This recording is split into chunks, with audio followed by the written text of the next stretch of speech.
So I'm sitting at lunch, right? Sitting at lunch, this attorney that I met, and because y'all know that I still work in the healthcare industry and I connect some of the doctors with the attorneys, they have injured clients. So therefore, I connect them with a lot of the doctors that I work with so the doctors can take care of their injured clients. So I'm asking this attorney for something. So the attorney's in the power position. Most people would look at it. The attorney's in the power position. I'm asking him. I want him to provide his clients or to me to introduce him to doctors that he feels comfortable providing as options for his clients. Early in the conversation, he lets it be known that he does not support the Republican leadership in Florida, and then let it be known that he does not support Trump at all, hates Trump, all these different things. So as we're talking, I'm sitting there, I'm like, you know what? Because we got on the subject of how I can help market his practice. And he was interested in doing a podcast and discussing different things. And he said, I don't really want to make it about politics, but other things. I think there's a lot of interesting things that he can talk about. So I said, okay, I just let him speak for a bit. And then I stopped and I said, you know what? Politics is actually this is the show. The political aspect is the show, because here you and I, because we were talking about doing a show together, and then obviously we can promote what he does on the lawyer side after the show, during the show, whatever. But the show is actually what's going to get people to actually, pay attention to him. So boom, we're talking about it. I said, well, this is actually the show. You have a young Black conservative man. I guess most people would say I'm conservative, and that's what I told him. And I said, and you have a older white liberal man. And he was like, whoa, you're conservative. And the conversation went on. So we had a bunch of back and forths and stuff, and it never came up. He never asked me who I voted for. And then he says, well, anybody that voted for Trump is an idiot. So he was, in my opinion, I told him this to his face. I said, you don't even realize that you just called me an idiot based on me voting for Trump, and that you don't even realize that the very things that you've been criticizing Donald Trump for being this entire time, arrogant, an asshole, mean, all these things, that you just became them to me, but you don't see it that way because you think that your cause is greater and you think that your perspective is just better. And I told him, I said, aren't we all supposed to vote based on our own personal interest? Like what I think is best for me? He said, I hope so.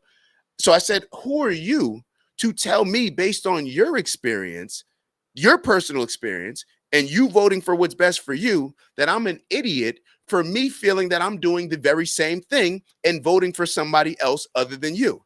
I said, you just don't even realize how much that your emotions have triggered you to become the very same things that you hate in Donald Trump, but you're actively becoming those things in this conversation. And I said, don't trip. I'm not offended by you calling me an idiot, because I don't allow my emotions to get into politics as you allow your emotions to impact your politics and conversations. But think about it like this. If I was emotionally triggered as much as you are, to the point where you're calling me an idiot based on who I voted for, how would that conversation go if I had that same emotional triggering that you had? And he just sat there, didn't really have much to say. And this is something that occurs over and over when I have conversations with people that don't see things the same way that I see things. I actually said that there's a lot of things that I can bring up. And I think, and he actually agreed with this, and I think you all may agree with it as well. I think that I can make a pretty strong case that Black people are not very intelligent if they're voting Democrat. I think that I can make a pretty strong case. However, I don't know of anybody that I've called an idiot. I mean, you guys tell me. I don't know. I may have said behind closed doors, but calling somebody an idiot because they voted for somebody, especially when I'm in a position of power. And let me be very clear, understanding the dynamics of our lunch. People get upset for Trump calling him a bully, right? Saying he's a bully, he uses power in a certain way. In that instance, that attorney knew that I'm asking him for something. knew that I'm asking him for something. And because he was an attorney, he thought that he could make his position known. And in most cases, probably people wouldn't even have said, well, I voted for Trump. They wouldn't have said it. They probably would have just said, oh, I'm trying to get this person's business. So I didn't want to let them know who I vote for. So he's using his power position to try to bully me into thinking the way that he should think. So this conversation just, in my opinion, was a microcosm of things that we see across the board. The very same things that we are accusing Donald Trump of being, it seems like the Democratic leadership has become all of those things. And it seems like a lot of the people that vote Democrat have become those things when they are so passionate about trying to control the way that I see things, the way that I see the world, and trying to force me to vote a particular way that they believe is in their best interest, but thinking that they're smarter than me and that they know better than me as far as what's in my best interest. I just thought that that was a pretty interesting experience. I don't know if you guys are conservative. I don't know who you voted for, but I don't know if you've had these type of conversations as well. But I just think that they're very interesting. And it just, to me, was another example of how we cannot allow emotions to control how we think politically. Politics is a logical game. As soon as we input emotions into the equation, then we end up doing what I always talk about, hustling backwards. That is why when I sit down with a gentleman like him and a lot of men his age, in that age group, whether it's, men that are over 50, when I sit down with them, I think that they are all conservative. But because they just hate Donald Trump, and because they've just grown up thinking that the Republicans are just the racist party and the Democrats are this, they don't even ever actually look at the results of the policies of these different parties. So therefore, you got a bunch of conservative men that are voting Democrat and voting liberal simply because, well, I don't like Donald Trump. He's an asshole. But then you see an example of those same people behaving in that exact same way that they're criticizing Donald Trump for. It is no different. Propaganda feeds on people who are emotional. Propaganda feeds on people that are able to, that you're able to trigger them in an emotional way. You know that the next conversation that we had, I'm gonna be totally honest. I think that he learned a lot from the conversation, and not necessarily learned from anything that I was telling him, but learned a lot just based on how he was presenting himself in the conversation. Right after that, we got into the conversation about Charlottesville, where he was telling me, and I can't even front. So I want to talk about two different things: Black Wall Street and then Charlottesville. We talked about Charlottesville, and I kind of fed him this question because I wanted to get a feel on how deep he actually looks into these things. And I said, like, you mean with like Charlottesville, with Trump saying, like, did that turn you off? What he said? He said, yeah, he said that there were he wouldn't condemn the white supremacists. He wouldn't condemn the white supremacists. He said that there were fine people, and he called the fine people white supremacists and the neo-Nazis. And I said, that happened what, over 10 years ago, or around 10 years ago? I said, you don't even realize that 2 or 3 sentences right after that, that's exactly what Trump said. He said, I want to be clear. I'm not talking about the neo-Nazis or white supremacists. They should be condemned at all costs. I don't know if that's word for word. It's pretty word for word. You guys, we've played it on the show before.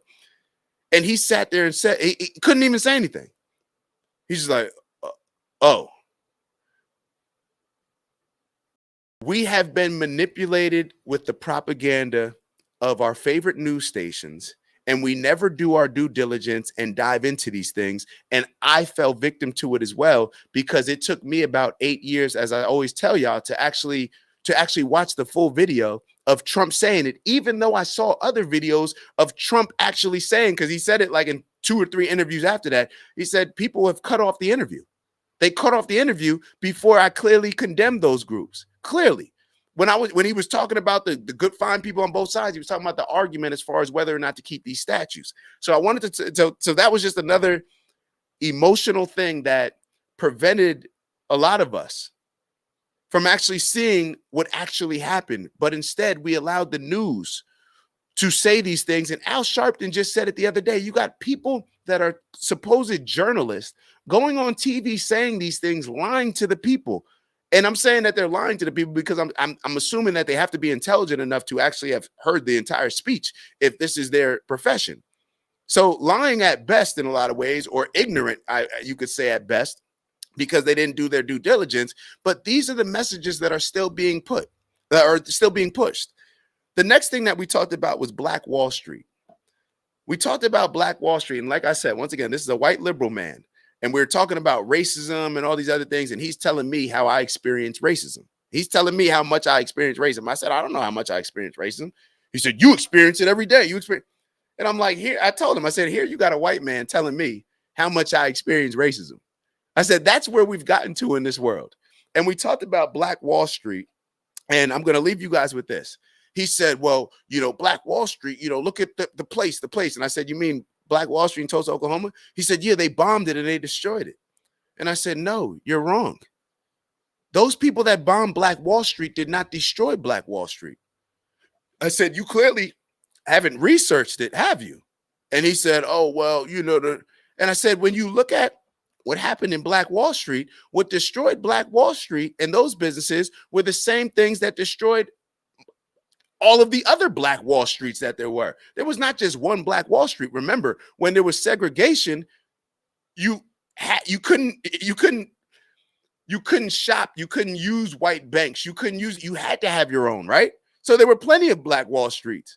Every booming Black community had their own Black Wall Street because you were forced to spend money within your own community. So he said, I kind of lost my train of thought. But we were talking about, so I told him, I said, what ruined Black Wall Street and what people don't forget is that those Black businesses, they rebuilt their businesses. But what ruined their businesses were the fact that Black people no longer wanted to shop there. They were fighting to shop at white stores because we always wanted white validation and valued the white banks as better than the Black banks. The white restaurants is better than the white restaurants. And as I'm having this conversation with him, he had no idea of these things happening. I said, you're talking about one instance where there was a bombing or fire or whatever else.